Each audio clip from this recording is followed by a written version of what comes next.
Hi Pyro, thank you for the response. Sorry for the drawny video. It was in part the way I speak. I do speak a little slower than normal and think slower. Well, that's because everything I said is considered. I don't like to make mistakes. And partly because of the theme of the title, is the robotic feel to it. It's a strange reply. You start off entertaining, and in your initial video, entertaining the notions that, yeah, you know, you're giving the feeling that yes, you can entertain the idea that maybe there is determinism, maybe free will is an illusion. But once you get going, you know, in your video and in this reply, you know, this idea of separate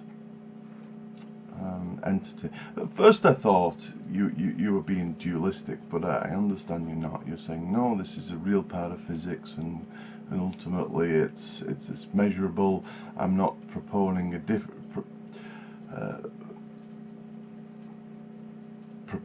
different type of existent thing. This is an existent part of reality. I understand that for you. That being said, it doesn't matter if there's... I don't understand how, in any way, you can conceive of determinism and choice. I struggle to understand the idea of choice, but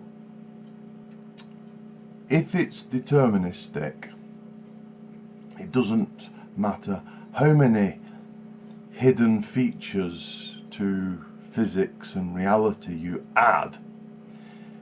If you subscribe to determinism, then each of those features, when they come together in this way, always end up that way. That's what determinism means. You give the example of dice, probabilistic choices in dice, but in the classical ideas, there is no probability in dice.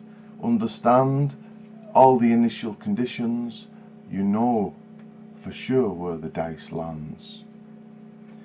In my most recent video on electron spin, I demonstrate how and explain how modern physics delivers a kind of probabilistic magic to the electron spin measurement, which is entirely unnecessary because there is a classical picture which will yield the same result, wherein you understand at the time of measurement it has a definite position and will thus yield a definite answer, but because of the ignorance factor of those details, the precise speed of rotation, the timing of contact or the timing of the measurement, the interaction, all these things being a mystery. Indeed, which particle, which electron on the measurement system actually does the interacting, because it's probably an amplification process with you know, lots of... So we're back to the old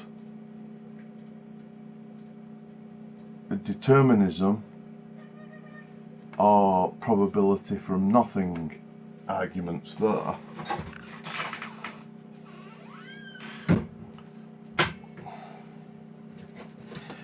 And just like determinism is so hard to juxtapose along this notion of choice, it's equally hard to juxtapose the notion of choice alongside randomness, true randomness. So I'm a determinist, and so I reject the notion of true randomness.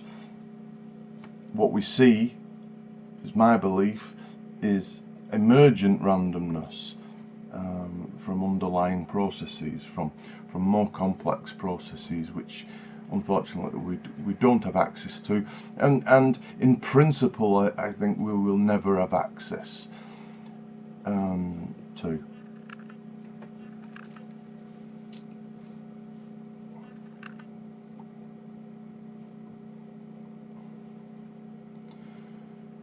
So the other thing is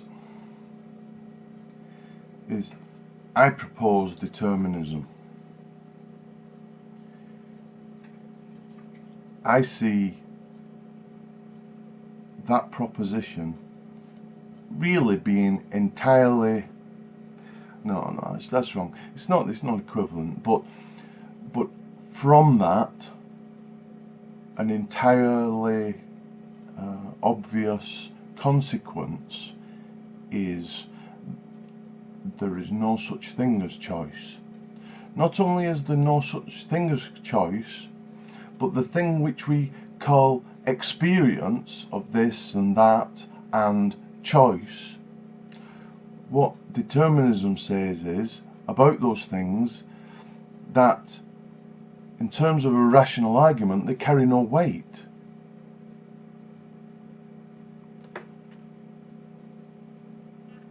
It may be true that there's an emergent structure called the thought of having a glass of whiskey, and there's an emergent structure saying let's have a glass of beer, and you go get a glass of beer, or was it this? Huh? But it doesn't matter whether it's actually done this way, but you can certainly, it would be consistent with, fairly consistent with at least a lay understanding anyhow of neural biology, that there's ultimately some neuron,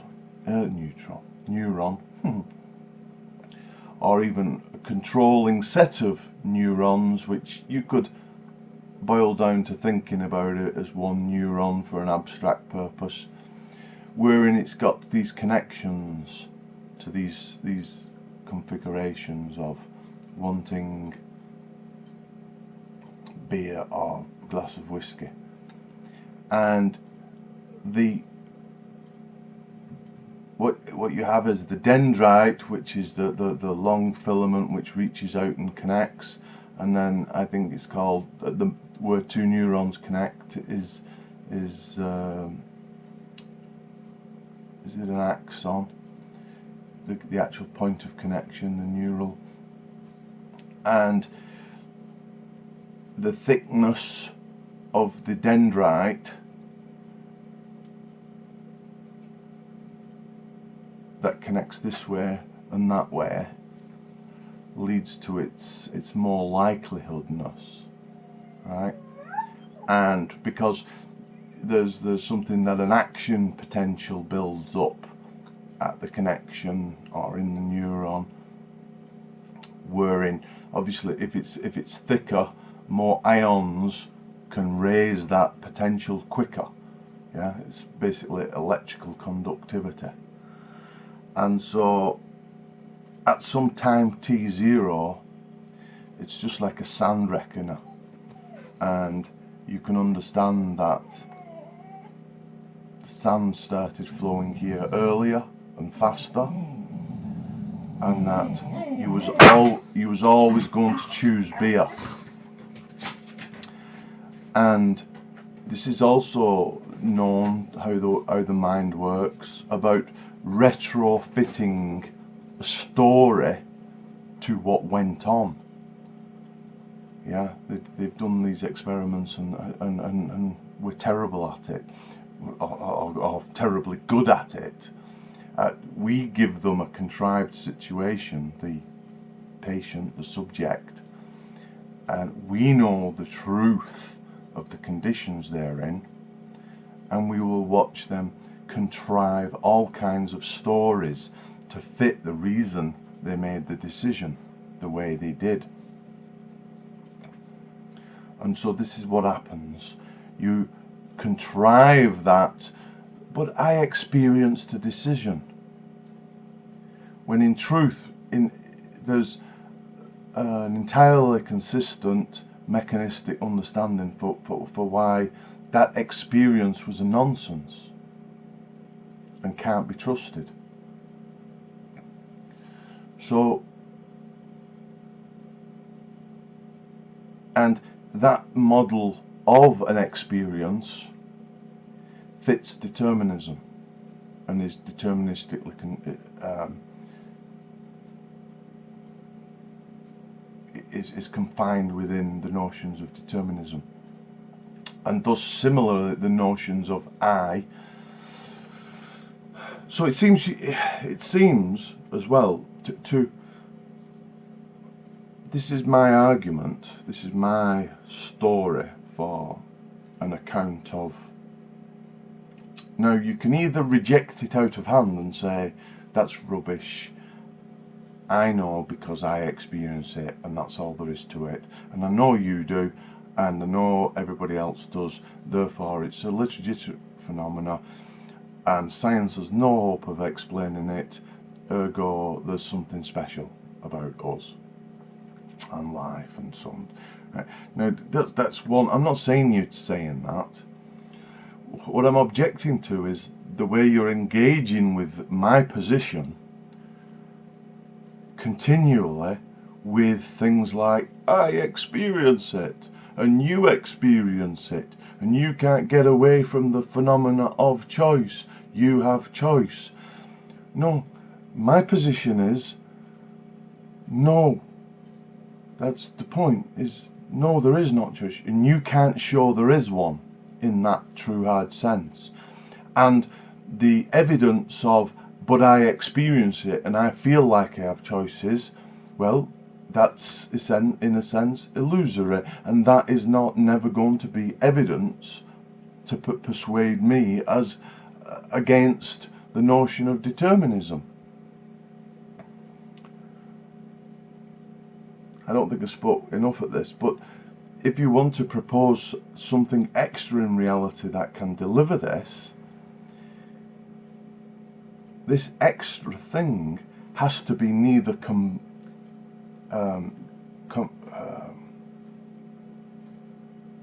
constrained by determinism or randomness. Would you grant me that?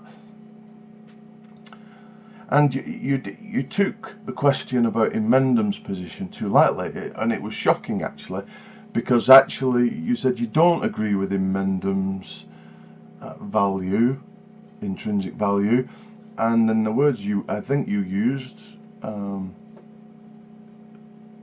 to quote or paraphrase was, I believe we are value making machines.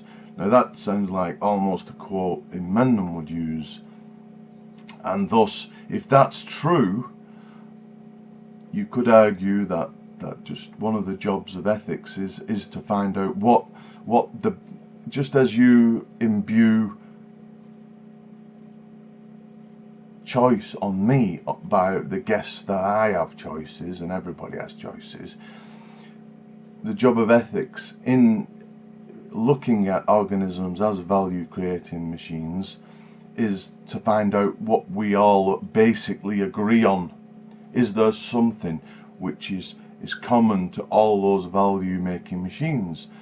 And that's where Imendum wins his argument in that realm, if you take that view. That's so perhaps you don't understand in Mendham's intrinsic value so well.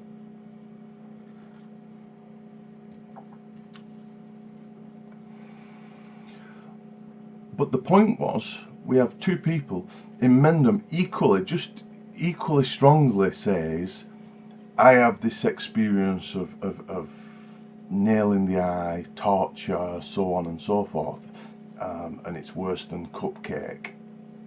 This is undeniable experiential evidence for the truth of intrinsic value by these creation machines. You know, devoid of life, in Mendham says there's no value in the universe.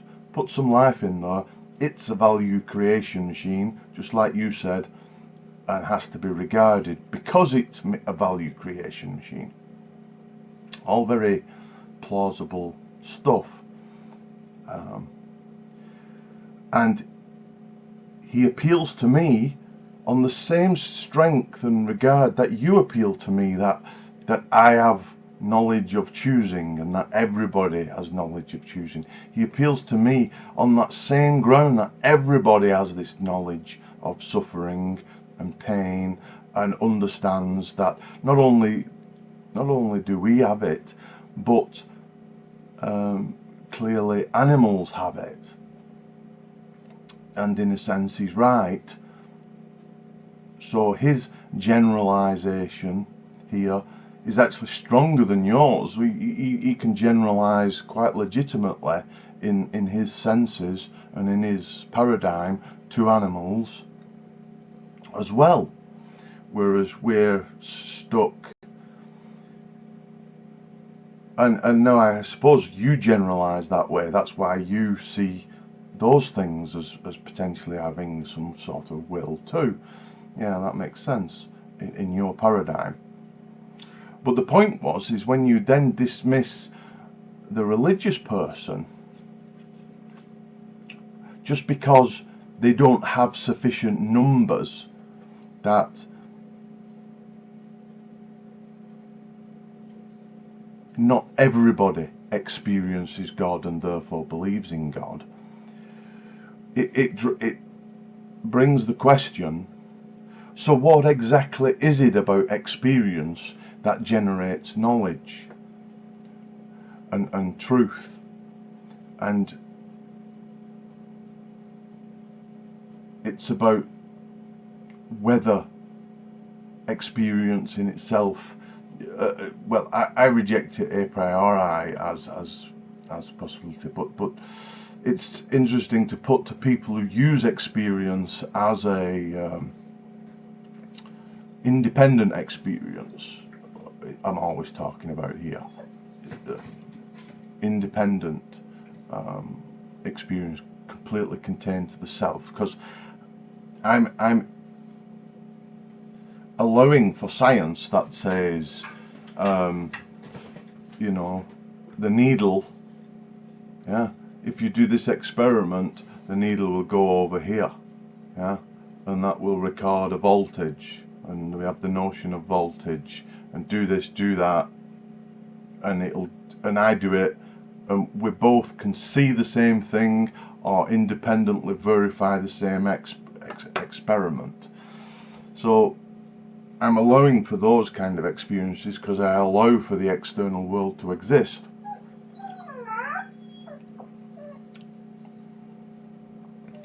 But it's the nature and how experience gets its weight as a legitimate source of knowledge, this internal experience. Out of hand, you can dismiss the weight that the religious person gives it, but an equally powerful experience that you have of choice, just because you surmise that it's something we all have, it's kind of like an argument from majority that clearly this is true, but you've not really got at what the